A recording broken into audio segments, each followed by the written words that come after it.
आपके खिलाफ तो सिर्फ आपके मोहल्ले का मौलवी दो जुमले इशारतन बोल देना तो लोग घर में नमाज पढ़ना शुरू कर देते हैं। नबी इस्लाम की चरपाई के नीचे कुत्ता आ जाए तो हज़रत जिब्राइल नहीं हुजूर को आके मिलते हैं। वो मुस्लिम के अल्फाज है, जिब्राइल तुमने मुझसे वादा किया था और तुम वादे पे नहीं है। उनका या रसूलल्लाह ये बरेलवी को नीचे से निकाले, मदीने के कुत्ते को, सगे मदीना को। तो ये कहते हैं हम फखरी अपने आपको कहते हैं ना, तो क्या ना आपका फखर है ना। तो आप ये वो रिले रेस है जिसमें जो बंदा मर रहा होता है उसे नहीं पता होता कि ये किसको पकड़ाना है, क्योंकि ये अल्लाह ने पकड़ाना होता है। मौदूदी साहब ने जब हजरत अली का और अहले बैत का दिफा किया तो उन्होंने सोचा नहीं था कि मेरे बाद इस लेगेसी को कौन आगे लेके चलेगा, तो वो मौला इसाक साहब लेके चले। हालांकि वो उनकी जमात के रुकन भी नहीं थे, ज़्यादा से एक प्लेटफॉर्म था। अब दुनिया में नई चीज़ ही कोई आनी है, अगर यूट्यूब से कोई बड़ी चीज़ आएगी तो हमारी वीडियो उधर चली जाएंगी। और दूसरा, हमने एक उम्मत को फिक्र देनी थी, वो दे दी है। इनकी आने वाली नस्लें भी इनसे यही पूछेंगी। आप ये तो कह सकते हो इससे बेहतर की मिसाल हो सकती है आपके ज़ोम में। आप तो अल्लाह को मशवरा दे सकते हो कि यहूदियों की बात नकल करने की क्या जरूरत थी कि रसूलुल्लाह को उन्होंने जलील कहा, रसूलुल्लाह को उन्होंने पागल कहा, जादूगर कहा, इसके बगैर भी बात हो सकती थी। हज़रत मरियम के ऊपर उन्होंने ज़ना की तोहमत लगाई, इसके बगैर भी बात हो सकती थी। वो आपका कीदा है। मैं तो जो कुरान और सुन्नत में जिस तरह बातें आई हैं, जिस तरह फ्री स्टाइल गुफ्तगू हुई है, मैं उसी तरीके से करता हूँ। अंबिया इकराम के बारे में क्या किसी मुसलमान का अंबिया औलिया या किसी भी इंसान के बारे में यह कीदा है कि अल्लाह की मर्जी के बगैर वो अपने नफा नुकसान का मालिक है?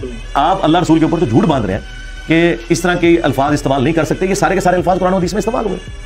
इस तरीके से आपने कहा कि कोई बड़े से बड़ा वली हो या कोई नबी हो अपना पेशाब नहीं रोक सकता। इस जुमले के अंदर क्या कबाहत है? ये जुमला कहीं से शुरू है ना।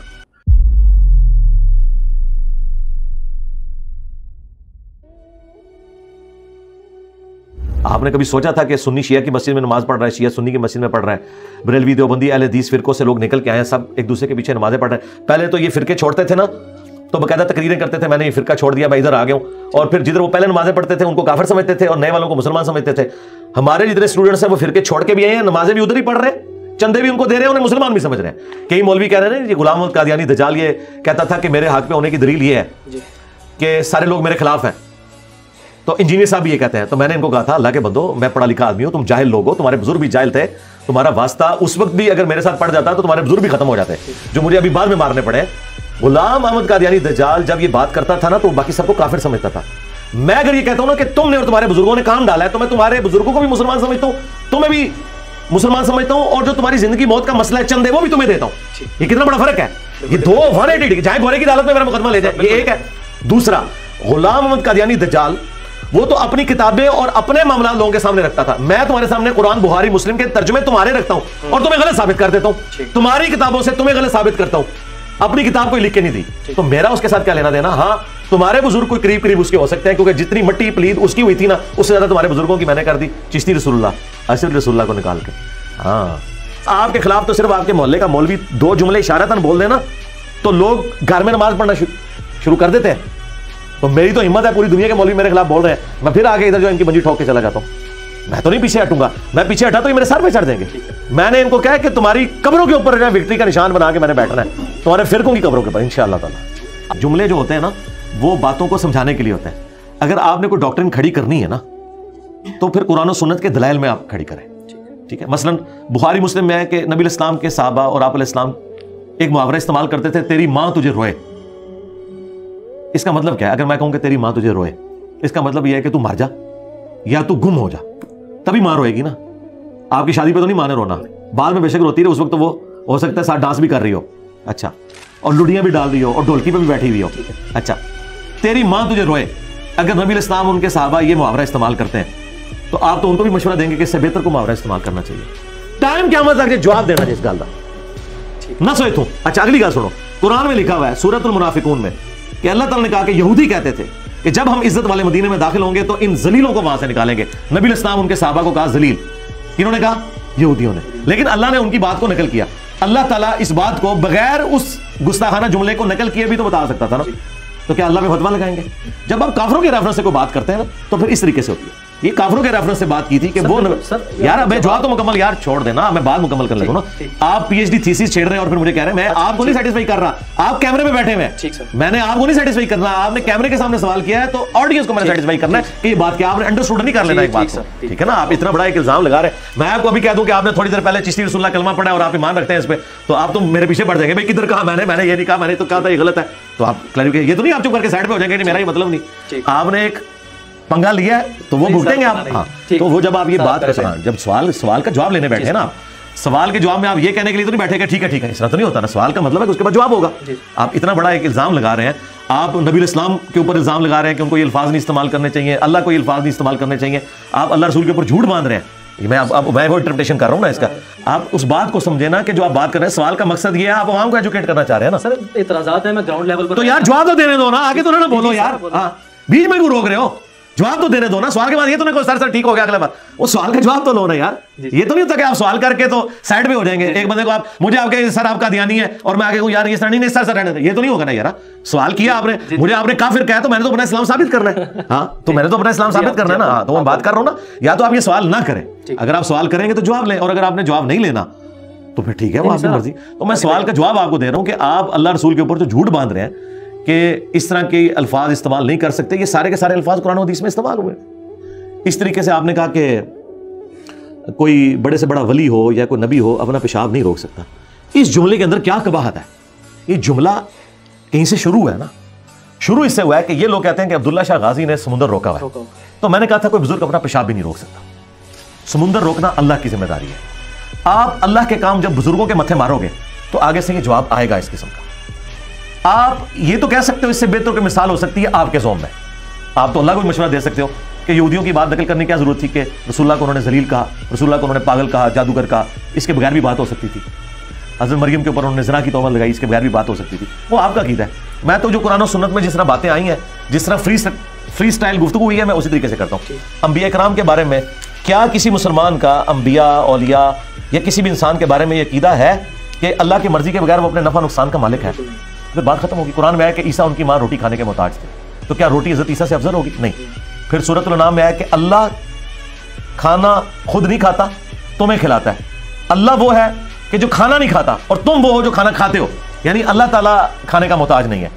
तो जो खाने का मोहताज है उसके बाद पेशाब आता है, वो पेशाब का भी मोहताज है। इसमें कौन सा ऐसी है? ये बात एक कॉमन ऑब्जर्वेशन है, ठीक है ना, कोई गुस्ताखी नहीं है। ये रियलिटी इस लेवल पे जाके इसलिए समझानी पड़ती है कि जब उस लेवल पे गुमराही होती है ना, और इसकी मिसालें मौजूद हैं। हजरत अबू बकर सिद्दीक ने हुजूर की मैयत के ऊपर जो खुतबा दिया है वो तो कुरान और सुन्नत में लिखा ही नहीं हुआ। उन्होंने कहा जो मोहम्मद की इबादत करता था जान ले मोहम्मद मर गए अल्फाज है।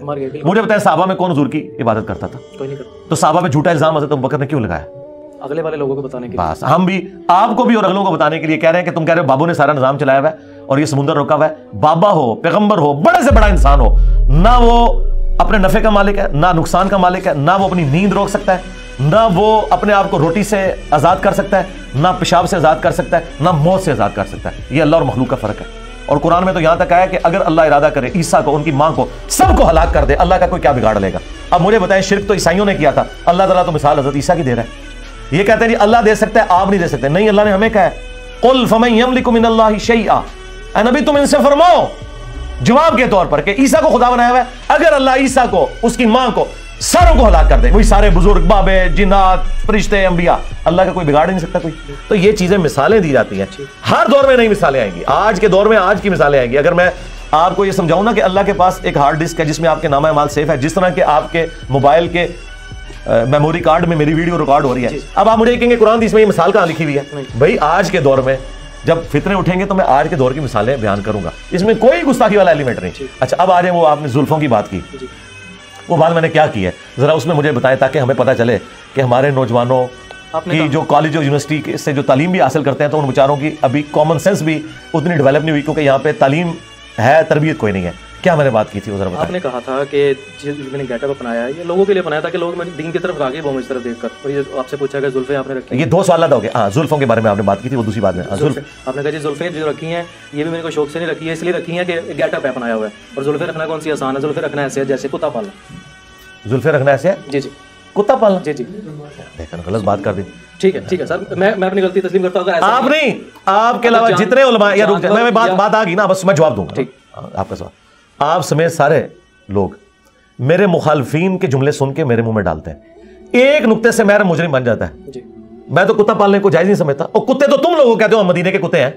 तुम्हारे बाबे कहते हैं कि मेरी कमर पे निशान है, वो जो मस्जिद नबी के बाहर कुत्ता फिर रहा था, जो टाउ टाउ कर रहा था, तूने डंडा मारा था, वो मैं था। वो कुत्ते तो तुम्हारे बुजुर्ग हैं। मैं तो कुत्ते को जायज नहीं समझता पालने को, सवाए जो कुरान ने इजाजत दी है वो भी शिकार के लिए या हिफाजत के लिए, रेवड़ों की हिफाजत के लिए। मैं तो कुत्तों को जायज नहीं समझता। सही मुस्लिम हदीस है, नबी इस्लाम की चारपाई के नीचे कुत्ता आ गया था। हज़रत जिब्राईल अलैहिस्सलाम ने दरवाजे के बाहर खड़े होकर कहा कि जब तक ये मदीने का कुत्ता आप नहीं निकालते, ये जो बरेलवी नीचे खड़ा है, हजार है, ये तो कहते हैं मदीने के कुत्ते। इस बरेलवी को अपनी चरपाई के नीचे से निकाल ले, फिर मैं आऊंगा। ये मुस्लिम शी में हदीस है। तो नबी इस्लाम की चरपाई के नीचे कुत्ता आ जाए तो हज़रत जिब्राइल नहीं हुजूर को आके मिलते हैं। वो मुस्लिम के अल्फाज है, जिब्राइल तुमने मुझसे वादा किया था और तुम वादे पे नहीं है। उनका या रसूल अल्लाह ये बरेलवी को नीचे से निकालें, मदीने के कुत्ते को, सगे मदीना को। तो ये कहते हैं हम फखरिया अपने आप को कहते हैं ना, तो कहे ना आपका फखर है ना, तो आपके ठीक है ना। मैं अगर इंजीनियर अपने आप को कहता हूं तो आप मुझे बार बार इंजीनियर कहे, मैं तो बुरा नहीं मानूंगा ना। आप जब कहते हो हम मदीने के कुत्ते हैं, बल्कि कहते हैं मदीने के कुत्तों के कुत्ते हैं हम। हाँ, तो इनको निकालेंगे तो तब हम आएंगे। तो नबी इस्लाम को फिर हज़रत जिब्राइल इस्लाम मिलने हैं। तो ये कुत्ता तो इनका मामला है। मैंने जुल्फों के बारे में कहा था कि जुल्फें रखना एक पालतू जानवर रखने के मुतरादिफ है, जिस तरह आपको उसकी केयर करनी पड़ती है। एक भैंस पालते हैं आप या आप मुर्गी पालते हैं तो उसकी आपको केयर करनी पड़ती है। जुल्फें रखना एक पालतू जानवर की तरह इसकी हिफाजत करनी पड़ती है। आपको इसके लिए एक दिन के बाद एटलीस्ट शैम्पू इस्तेमाल करना पड़ता है। इनके बुजुर्ग तो जुओं समेत ही गुजारा करते हैं ना, हमने जुएं तो नहीं रखनी, क्योंकि वो कहते हैं जी जूं गिरदी सी तो फिर दोबारा रख लेंगे सर। ਤੁਹਾਡੇ बुजुर्ग थे उन्होंने कीड़े पैने ने दुनिया च भी आखिरत च भी इंशाल्लाह पवणगे मरने तो बाद भी। ये ਤੁਹਾਡੇ कीड़े ना, मैं तो कीड़े वाली जो जुल्फा नहीं रखनी है, मैं तो रखनी है साफ सुथरियां। तो मैंने ये मिसाल दी थी कि ये जुल्फे रखना ऐसे है। और ये मैंने किसकी जुल्फों की बात की थी? अपनी जुल्फों की। मेरी जुल्फों के साथ अगर आपको इतनी कीदत है कि मैं इसकी किसी जानवर से मिसाल देता हूं तो आप समझते हैं मेरी गुस्ताखी हो रही है, तो मैं अपनी गुस्ताखी खुद कर रहा हूं ना। अच्छा, इसमें नबी इस्लाम की जुल्फों का तो कहीं जिक्र नहीं है, मैंने तो अपनी बात की है। ठीक है, अपने लिए कोई बंदा बात करता है उससे इसका क्या लेना देना। तो इस तरह की जब कोई मिसाल बयान करता है, इस तरह कोई किसी के ऊपर फतवा नहीं लगता है, इसका कोई नहीं। और अगली बात, इलियास कादरी साहब ने भी अपनी किताब में लिखा, खादम रिजवी साहब ने भी कई बार बयान किया कि जी वो ततारियों की औलाद में जो तगुदार खान था वो मुसलमान इसलिए हुआ कि वो एक उस वक्त के सूफी बुजुर्ग को मिलने गया और वो बुजुर्ग, बल्कि बुजुर्गों को उसने अपने दरबार पे बुलाया। तो उन्होंने बुजुर्गों से पूछा कि तुम्हारी दाढ़ी के बाल जो हैं ये बेहतर है या मेरे कुत्ते की धुम? ठीक है, तो उन बुजुर्गों ने कहा कि इनके बुजुर्ग कि अगर मैं अल्लाह ताला का ताबे फरमान होकर दुनिया से अपना ईमान बचाकर चला गया तो फिर मेरी दाढ़ी के बाल तेरे कुत्ते की दुम से बेहतर है, और अगर मैं अल्लाह का नाफरमान होकर मरा तो तेरे कुत्ते की दुम मेरी दाढ़ी के बालों से बेहतर है। और तुम्हारे बुजुर्ग तो कुत्ते की दुमों को अपनी दाढ़ियों से बेहतर कहते थे। जाओ उन्हें कहा दी खबर लो, मैं तुम्हारी दाई हाँ, मेरे तो तुम्हारे टेढ़ भी नहीं छुपे ना, तुम्हारे मरे हुए ना जिंदे थे। और ये वाकया सुना कहते हैं सुभान अल्लाह, बुजुर्गों ने कितनी मार्फत की गल की थी। और तुम्हारे बुजुर्ग थे अपनी दाढ़ी नू कुत्ते की पूछल कवन ते वलीउल्लाह, तो मैं तो उस बड़ा वलीउल्लाह। मैंने तो फिर भी एक पेट की बात की थी। क्या बात है सर, वजाहत होगी, वजाहत हो गई। इसके बगैर तो मंजी नहीं ना ठुकनी बरेलवियों की। क्या बात। तो मैं कहता हूं सवाल करें, मंजी ठुकवा के लेके जाए, फिर क़यामत तक टाइम है। हमारे पास यहाँ कई लोग हैं, बाद में बरेलवी मुफ्तियों ने कहा तुसी क्यों गए हो, वो सानू पता है हर गल दा जवाब दे देना, तुसी ना जाया करो ओदे कोल। ये मिर्जा शाहजेब को कहा, छोटू ने। अच्छा, हाँ, वो एक छोटू है ना जो सुभान पड़ा था चिश्ती रसूलुल्लाह के पीछे, वो छोटू मुफ्ती, उसने कहा क्यों जानते हो जवाब दे देना हर गल दा, तुसी जा ही ना करो। जैसे कुरान में आता है ना कि ला तस्मऊ लिहाज़िल कुरान वल्गौ फीही लअल्लकुम तग़लिबून, जब कुरान पढ़ा जाए शोर मचा दिया करो, इसी तरह तुम कुरान पर गालिब आ सकते हो, क्योंकि कुरान तो हर बात का जवाब दे देता है। लेकिन सुनना नहीं, जाना नहीं, तो बड़ियां गालां पैणियां ने आज। हाँ, तो उसी बुजुर्गों की दाढ़ी कुत्ते की पूछल बना के जा रहे हो तुम। और खुद लिखा हुआ है इलियास कादरी साहब ने, ये रसाला छापा हुआ है पापा जानी ने। उन्होंने कहा देखो बाबा जी कितने पहुंचे ने, ओए बाबाओं के बाबा आ गए आप। हाँ, अली भाई, लास्ट क्वेश्चन मेरा आपसे सर, फ्यूचर में इन फ्यूचर अगर यूट्यूब बंद हो जाती है तो आपका मिशन, आपका काज जो है कैसे आगे बढ़ेगा, और आपके बाद आपके इस मिशन को कौन लीड करेगा? 2 अलग सवाल हो गए। यूट्यूब बंद हो जाती है, यूट्यूब ने क्यों बंद होना है? ये कोई बुजुर्गों के दरबार है जो बंद हो जाएंगे? पाकिस्तान में कब क्या बंद हो जाएगा? पाकिस्तान में कहां से मेरे भाई, यूट्यूब, इंटरनेट, अब ये हमारी सांस की मान्यता है। इसी तरीके से आप कहेंगे बिजली बंद हो जाए दुनिया से, अब दुनिया में नई चीज ही कोई आनी है। अगर यूट्यूब से कोई बड़ी चीज आएगी तो हमारी वीडियोस उधर चली जाएंगी। और दूसरा, हमने एक उम्मत को फिक्र देनी थी, वो दे दी है। इनकी आने वाली नस्लें भी इनसे यही पूछेंगी कि ये लिखा कहाँ हुआ है, और उनकी आने वाली नस्लें भी अपने बच्चों को यही सिखाएंगी कि लिखा कितना है। हाँ, तो ये इनका ख्वाब इसी तरीके से है कि दुनिया के सारे समुद्र खुश्क हो जाए, तो फिर अमेरिका की अब दोजें किसी काम की नहीं रहेंगी। ठीक है जी, दुश्मन के तोपों में कीड़े पड़ जाए तो तोपें किस काम की नहीं रहेंगी, बस तो सीधे खुश रहो। इंशाल्लाह पै जाएंगे कीड़े, इंशाल्लाह क़यामत दिन पहुंचेंगे, इंशाल्लाह समुद्र भी खुश हो जाएंगे क़यामत वाले दिन। आखिरी सवाल जो मैंने किया वो शाहजेब भाई की तरफ से है कि आपके बाद आपकी इस पास कोई मिशन, ना तो मैं किसी की मसनद पे आके बैठा हूँ, ना मैं किसी का गद्दी नशीन हूँ, ना मैंने अपना गद्दी नशीन किसी को बनाना है। ये अल्लाह के नबी की दावत है। अल्लाह ताला अपने नबी की दावत को फैलाने के लिए मुख्तलिफ जगहों पर मुख्तलिफ लोग उठाएगा, और वो अल्लाह को पता है कि उसने किसको किस जगह पे उठाना है। तो ये तो कोई मसनद है ही नहीं है, ना कोई एक गद्दी है। ये मिशन नबी इस्लाम का है। मेरे पास भी ये मिशन आया है जो मैंने अपनी ज़िंदगी में उसे आगे लेके चलना है। इसके बाद अल्लाह ताला, जैसे वो रेले रेस में एक बंदा आगे किसी को पकड़ाता है ना, अब ये वो रेले रेस है जिसमें जो बंदा मर रहा होता है उसे नहीं पता होता कि ये किसको पकड़ाना है, क्योंकि ये अल्लाह ने पकड़ाना होता है। मौदूदी साहब ने जब हजरत अली का और अहले बैत का दिफा किया तो उन्होंने सोचा नहीं था कि मेरे बाद इस लेगेसी को कौन आगे लेके चलेगा, तो वो मौलाना इसहाक साहब लेके चले। हालांकि वो उनकी जमात के रुकन भी नहीं थे, ज़्यादा से एक प्लेटफॉर्म था।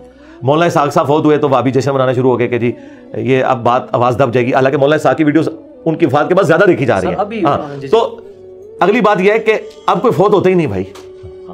डॉक्टर सार का फौत हो गए, हाँ दुनियावी तौर पे फौत हुए हैं, लेकिन अपनी वीडियोस में जिंदा है।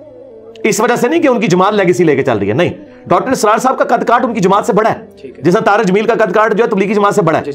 मौलाना इसहाक साहब की क्या जमात है कोई? नहीं, उनकी अपनी वीडियोस है, वीडियोस चल रही हैं। तो हमारी वीडियोस तो सर आप पूछेंगे ना, हमारी तो हमारी वीडियोस है। आंदा तो कोई कॉमेडी शोज भी बनने हैं तो वो हमारी वीडियो से ही बनने हैं। यानी अली भाई आप बिल्कुल भी रवायती तरीकाकार नहीं अपनाएंगे कि अपने नो नो क्यों कर जाएंगे। दूसरा, इधर बैठ के किसने यार ये इतनी एक कांटों भरी एक मसनद संभालनी है, क्योंकि इसमें चंदा तो है नहीं है ना। बाकी मसलों पे तो चंदा है ना, जब कोई बैठता है किसी बुजुर्ग की गद्दी पे तो चंदा मिलता है उसे, तो यहाँ तो चंदा मिलना ही नहीं है, यहाँ तो एक मुश्किल जिंदगी है, तो जरूरत ही नहीं किसी को बिठाने। बहुत शुक्रिया अली भाई, जज़ाकल्लाह खैर। बहुत शुक्रिया।